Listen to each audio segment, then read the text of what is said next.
welcome HITC Sport, and congrats, Pochettino! You've essentially turned what was once a promising career into wet spaghetti. Accepting a managerial job offer from PSG. It's a bit like a millionaire YouTube deciding to fly out to the west coast of Japan to film a bunch of corpses. It's like a beloved child TV star choosing to instantly terrify every casting director in Hollywood with a 90-second public meltdown. I haven't seen such a career self-implosion since Matthew Perry spent half the 90s hungover in a ditch. But lads, I'm sorry, Pochettino is a talented coach, but above all, he's a good man. And stepping headfirst into the poisonous atmosphere of Paris Saint-Germain, a spoiled football club built on the art of being superficial, honestly, is like the Dalai Lama signing up to become the butler for the f***ing Kardashians. It's sad. Pochettino seems like the nice guy of football. He's like the type of guy you could probably spit in his bowl of morning shreddies and he'd still try and buy you a beer. He was like the Ned Flanders of Tottenham Hotspur. Good Christ, he was sacked by the club last year, turfed out to the wilderness of unemployment before Christmas. A guy who got you to a Champions League final and yet was pretty much deleted from the Amazon documentary, with the club trying to pretend that he never existed.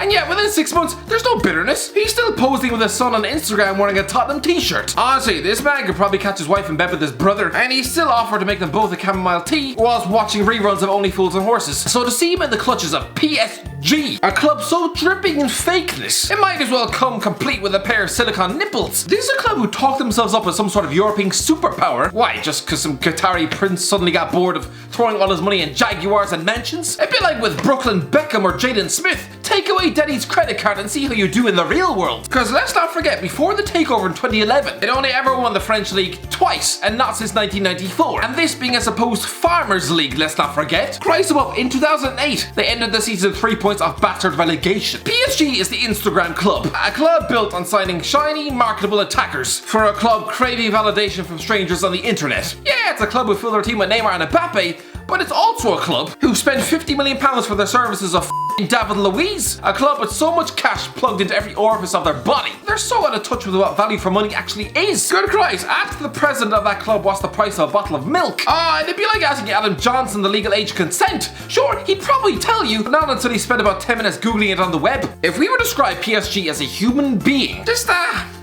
imagine the made of Chelsea cast. You know, the type who value validation on social media more than they do actual achievements or accomplishments. Good Christ, I'd be surprised if half those jokers have even read a book. They probably think J.R.R. Tolkien is the type of Gucci handbag. Paris Saint-Germain are like the Willy Wonka chocolate factory. Just a glamorous dream house filled with shiny new toys, ready to show off at cocktail parties. And all of it financed by a guy you wouldn't feel comfortable sharing a bed with. I mean, isn't that sort of thing illegal in Qatar? And in Willy Wonka's case, he'd probably just grab your scrotum. Honestly, their highly paid squad is just like a collection or a museum to show off to their billionaire mates. On your left, you'll see Kylian Mbappe, the hottest young striker in world football. And if you look to the right, you'll see world transfer record Neymar sending a photo of his knob to his sister. I'm sorry, but this is a car crash club. 4 months ago, Thomas Tuchel was limping out on a broken leg to coach the club into their first ever Champions League final. He was just one game away from winning all 5 competitions they'd competed in that season. He was one game off legendary status. If he'd done that, you'd be building that guy a statue. But it seems fitting that the guy who scored the goal to deny PSG complete European domination was the same homegrown talent treated like a wrinkly bag of Maltesers after the takeover, utterly drowned in the financial chaos of new recruits, tossed out the window like a faulty pregnancy test. Anyway, despite an almost perfect season, juggling egos that would make Simon Cowell look modest, Tuchel still spent this Christmas sitting alone in his flat, crying into a toilet bowl. Is this really what Pochettino's career has been building towards? Yeah, he's finally gonna lose his silverware virginity. Great, he'll actually pop his cherry and get his hands on something shiny instead of going to his grave as the Argentinian David Moyes. But if he thinks he's returning to the family-friendly PSG environment he left in 2003, oh no, give your head a shake. Sure, there were similarities. Yes, back then PSG did still have Brazilian superstars, but there was no entitled attitude towards silverware and leaving any shred of loyalty and honor gathering dust in the basement. Paris Saint-Germain right now is the impossible job and the graveyard for football managers. This is a club where you can win 5-0 at the weekend and still have the media scrutinizing how many shots you had on target. This is a club where you can win a domestic quadruple and still have media outfits clamoring for you to get the sack. Such is the intense speculation. He'll be forced to put up with rumors about whether or not the jealous Neymar is bullying Mbappe this week, despite the two looking like they're welded at the goddamn hip. It's a club filled with off-the-pitch distractions, like corruption charges which have dogged the president for years. But that's what you get when you employ a guy who looks like a James Bond villain.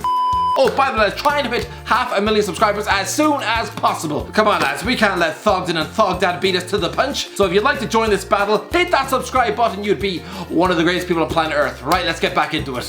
Pochettino is one of the most highly thought of managers in the world right now, but make no mistake about it, after this job, he's gonna be yesterday's news. And you might think, Oh no, I'll never forget you, Poch. no, trust me, you will. Let's not forget back in 2016, back in the day of Pokemon Go and the rise of internet dwarfs, Unai Emery was being tipped for the Real Madrid job after 3 successive Europa League wins with Sevilla. Then he goes to PSG, still wins 87 of his 114 games in charge, and he only lost 12 goddamn games, and listed 7 Bastard trophies in 2 goddamn years, and yet still, 1 sacking later, and the best he can get are jobs in the Europa League. Before him was Laurent Blanc. This was another highly rated coach at the time, a guy who guided Bordeaux to a league championship in 2010, led France to Euro 2012, before stepping down to sink his teeth into PSG. He won 3 league titles in a row, and now the best job he can get is ironically out the back arse of Qatar. This is Pochettino's future, and it seems sad and sort of hollow that he'll finally lose his silverware V-plates to a superficial vulture like PSG. It would be nice if he lost it with his childhood sweetheart of 5 years, with another equally inexperienced footballing individual, both of them saving themselves for each other.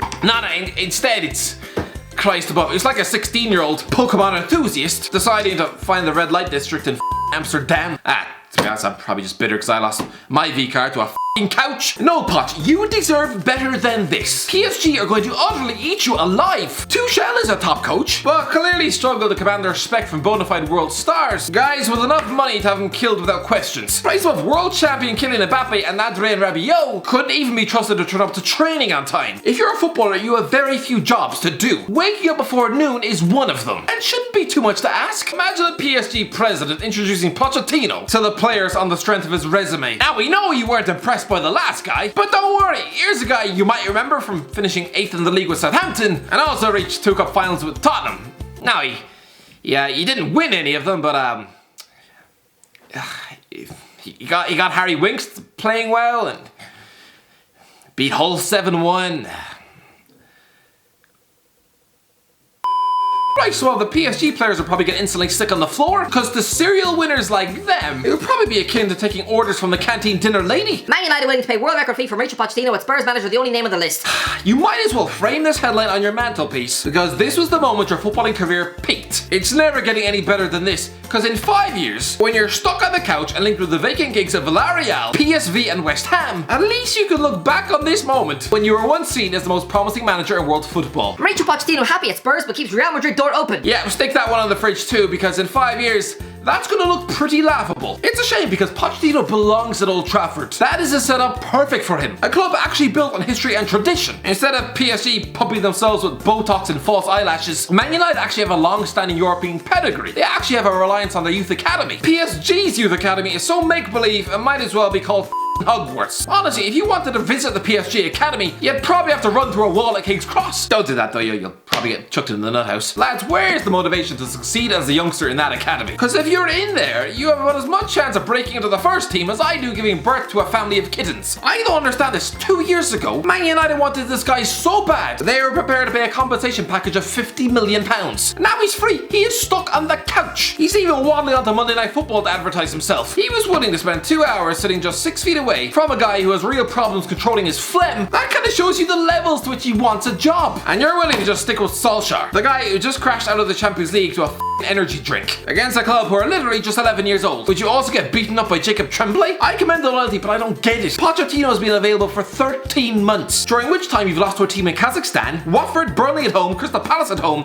Tottenham by 5 goals at home, Arsenal at home, Istanbul Basaksehir. I mean, come on. Are we forgetting Pochettino inherited a group of rubbish left behind by Tim Sherwood, and within 5 years managed to get that into a Champions League final on a net spend of 30 goddamn million. Essentially the price of Paul Pogba's left elbow. Look at how many players he improves. Under his tutelage, he got Ricky Lambert, Adam Lallana, Jay Rodriguez, Luke Shaw, Callum Chambers and Nathaniel Klein in the England squad, earned Morgan Schleidlin a £25 million move to one of the biggest clubs in football, turned spaghetti enthusiast Victor Wanyama into one of the most robust midfield engines in the Premier League, turned Harry Kane into one of the most lethal strikers on the planet, nurtured Dele Alli from MK Don's prospect into England golden boy. Who else? Kyle Walker, Son Heung-min, Christian Eriksen, Jan Vertonghen. The list of players this guy drastically improved is endless. Christ above, he took a Burnley relegated right back and had him banging in free kicks in World Cup semi-finals within 3 years. Just What? Think what he could do with inconsistent players like Harry Maguire, Paul Pogba, and Anthony Martial. We already know what he did for Luke Shaw's career. I have a feeling he turned Mason Greenwood into a rival for the Premier League Golden Boot, while bringing through the next generation of talent from the reserves. I'm sorry, but when you inevitably have to sack Solskjaer at the end of the season after missing out on top 4, and all that's left down the job centre is Kiki Setien, Marco Silva, and Eddie fucking Howe, don't say I didn't warn you. Listen, sackings in football are inevitable, and yes, some managers, even when they lose their job, actually leave their club with a higher stock than when they actually took it. Like Brendan Rodgers at Liverpool, Claudio Ranieri at Leicester, or even Pochettino at Spurs. But the only way he can walk out of PSG as a success is if he wins the elusive Champions League, and with Neymar edging towards 30, Mbappe stalling over a contract, and with an aging first team, how likely is that? It's always dangerous accepting a job offer where the bare minimum is to win the league every year. Sure, Poch will finally have a bunch of medals to stick in his cabinet to show his grandkids, but it's the French league.